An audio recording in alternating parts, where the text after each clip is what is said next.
To Australia now, because two nurses have been suspended after a video appeared to show them threatening to kill Israeli patients and boasting about refusing to treat them.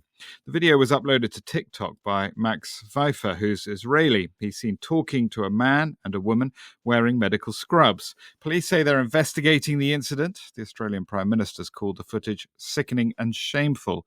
Well, I've been talking to Alex Ryvchin, who's co-leader of the Executive Council of Australian Jury. First of all, his reaction to the video. I was sickened by it. And I have to tell you, in the last 16 months in this country, we've seen some horrific things. We've seen synagogues set alight. My former home was targeted. We've seen childcare centres burnt. We've seen a spate of vilification and assaults and abuse of Jews on the streets of our cities. But this kind of went to a different level, to see that level of hatred.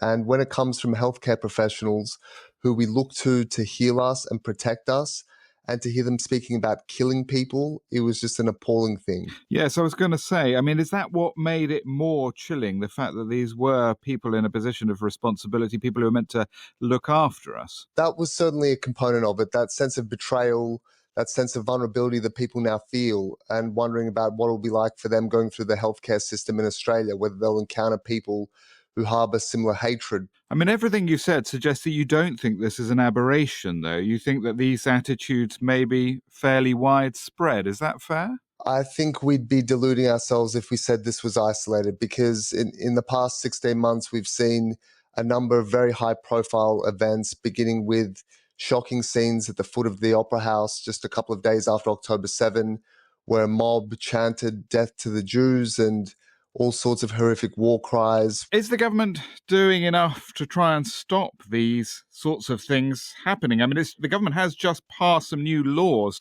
tightening the legislation on hate crimes, hasn't it? The government is taking steps, and with this particular incident, there was immediate and very strong condemnation from the Prime Minister down. There was a very quick investigation that was carried out, which resulted in the identification of these people and their dismissal.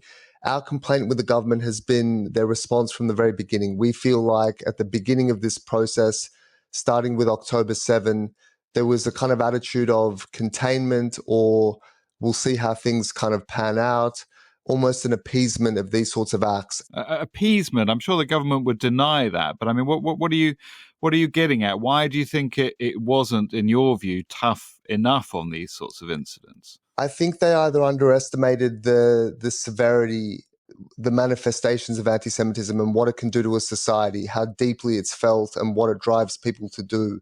Others will point to certain political considerations and a fear of alienating certain electorates or certain segments of certain electorates.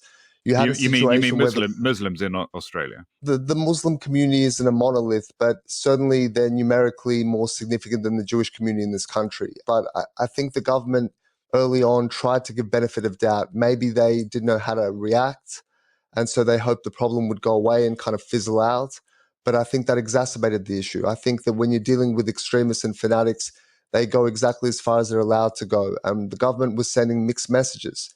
Was it perhaps a desire not to completely close down debate over what's happening in the Middle East? There's a very clear distinction between civil, lawful, respectful debate on a range of issues and the sorts of things that we've seen, including calls for the death of the Jewish community, incitement by preachers where they belittle the Jews as the children of pigs and monkeys with no sanction and no penalty whatsoever.